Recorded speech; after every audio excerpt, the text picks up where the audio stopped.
Hello there. Hi, this is Ginger Bratzel from New Patient Attraction Automation, where we help dental practices put their marketing and their practice growth on a sync system so it's carrying the heavy load for you.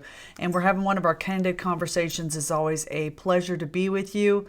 Candid because this is not scripted. It's just me talking to you like we were having a cup of coffee and discussing what was going on in the world of marketing and practice growth right now. And I wanted to share a conversation I had with you recently with one of my clients. Has an established practice.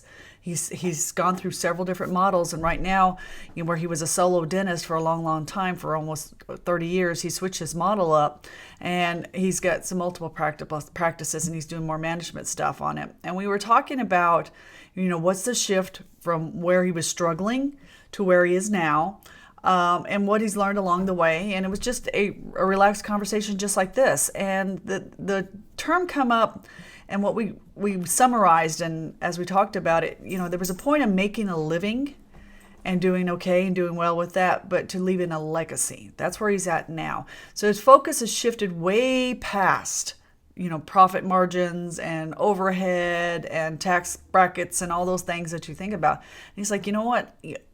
When money is not the determination, is not the measuring stick to see how you're doing, you have a whole different perspective. Now, when he goes to legacy mode, as a result, in his case, the things that were bugging him or causing him the obstacles in the making a living stage went away. So we're talking about case conversion improved when he was looking at the legacy stage. New patient numbers improved at the legacy stage. Hiring and building a team improved at the legacy stage because he just had a whole different frame. This is what we summarized from our conversation. A whole frame of reference. It was just totally different. And he saw these problems instead of on a microscopic. He was at the 30,000 foot view looking down at it and making it happen. So, he has no plans on retiring anytime soon. It's not like anything's going to happen health-wise. But he says, I just have a different focus. And so he's much more successful. And he says, I have a responsibility. What drives him in that legacy?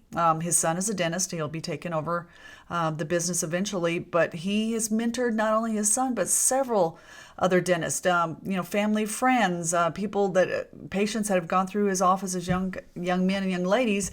And now they're coming on. One of the doctors he's really proud of, which he's proud of all of them, but one of the stories that really touches his heart is this doctor has 6 adopted children, and and he's one of his doctors. And he said, and they all have health issues, they have developmental issues, and these are kids that are phenomenal.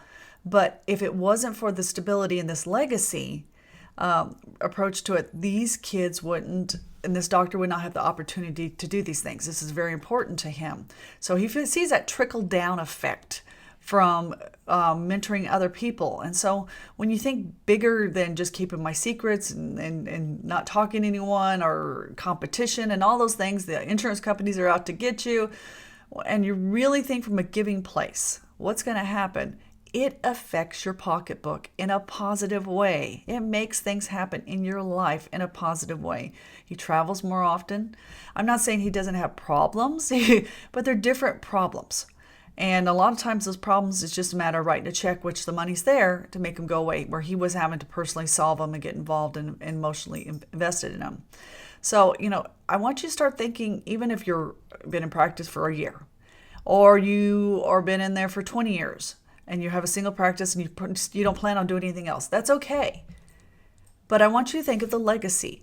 He thinks of, a gentleman I was talking about, I had this conversation with that I'm sharing with you. He thinks he has a social obligation for everyone underneath him, to patients, to employees, to the other doctors. He says, I am responsible for making a positive difference in their life, and I take that privilege and responsibility really seriously. And so I want to share that with you, is thinking a bigger picture. It doesn't have to be a money picture, but what's going to happen? And he said, someday I'd like people to see my picture and remember who I was and what I did for my community and what I did for others away. And that's a really nice thought, because we want you not just to be a name and just a dental practice. You don't have to have a social media presence. You don't have to be a internet phenom. But who did you touch? What differences did you make? And how has it trickled down? And how did you empower them to make it happen?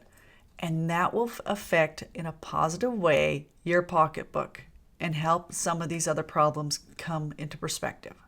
So I wanted to share that with you today. It was a beautiful conversation yesterday.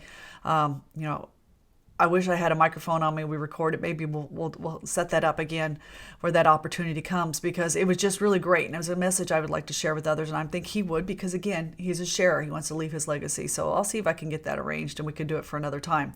But for today, think about not making a living, but leaving a legacy. So this is Ginger Bratzel sharing a candid conversation today. Take care. Bye-bye.